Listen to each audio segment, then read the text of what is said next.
Block Development Officer ka Umling CNRD Block uba Eric Kevin Khar menta kasngi kalai trik risau ulayo ban pelai pajba no ya ka kalikid nongpang lane ka ambulance jong ka Rhythm Welfare Organization kabala baitin kalang ba ka Chief Minister Social Development Fund CMSDF ha ka program kabala penlong ha Dorbar Hall ha sajir nongpo ha kani ka program lawan ban pensengai langru da ka kong Rona Khamdek ka MDC jong ka nongpo constituency ha ka jing yadon rengkat lang u DSP traffic u Rubul Ali u rang ba shnong ka shnong nongpo u ba Sylvester Mensong u sketri shnong u ba Anthony Suchiang lembat ki nongkit kam ka Rhythm Welfare Organization ngai kumdei terpang ya baru kinongkit kam jong ka Rhythm Welfare Organization baru wala nama bajar terkait di way by way dan kecil kumplay ke terpang ya kan kecil koi berkat ke jompi banseng ya kan seng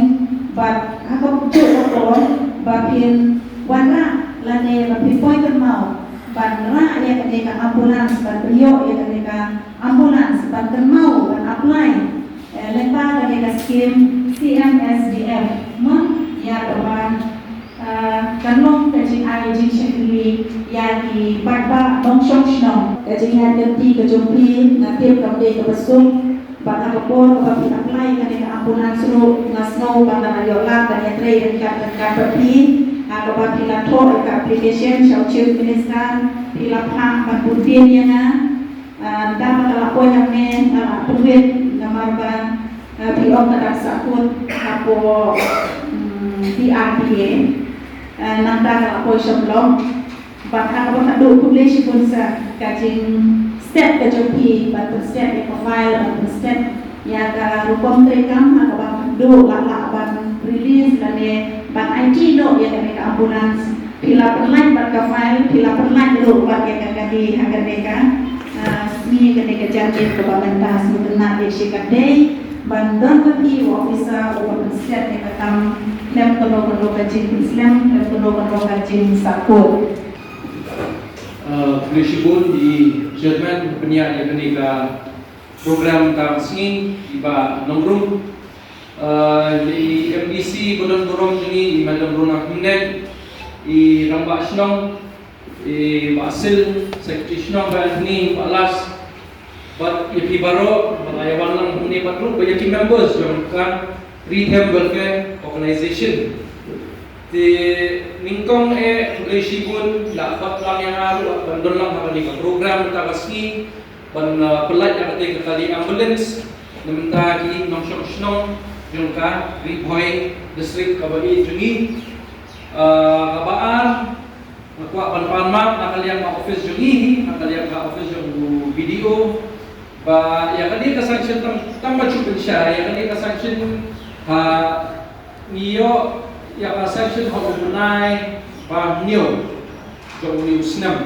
ikawan office joni honorable CM joni kawan siya di RTA di masyukwa ban pentip ba hoy long nilaya kung snam niya arunay naman ba kani ka sanction kung bawan ya kani ka sanction islam niya ban pelajang ka check sama kumalaong menit kadai ka jimbut din yung ka organization kadai ka sim kia jong i kongrona kadai i MDC jong P bangilaban pen state ya kadai ka file ndray namar kibun ba ki scheme bawan kibun ba ki sanction bawan hablok bat panpet iwe par iwe ka simpor teng namar kasimpor hilong namar ba ngir ibat kam di kang ablok kang baha DC office room di sasisi na kaliang ablok what's mo EA kapan ma pahaway kala sedang maal panay kang ba ni kemenru namar balay kidan kinong nikmat kijong bi kipasim kya takadaw ila pun din ya kan file di sasisi flashibon komprona bila phone si phone dia na bila paki WhatsApp messages ban keli he kadang ka file kuno kala long ka kam di has long ka communication kadang bet di kongrona di sakawe ngatharai ka plan jong kani ka government joni pamenta kani ban penpoy yang kicing syakri jong sarkar ha man kishnam te nakal yang jong i CM Kodon Burom jong i sa kontrak tongkol sama ru kajing ay jong i yakani ka ambulance ru kadai ka jing dan mensim jong i penpoy yang kicing syakri namun ta kishnam iba dan haki nong kendong mantang di nakaliang jong ka office ru ya persyangi ban pendek ini kikam Hamstead baru ngakermen ba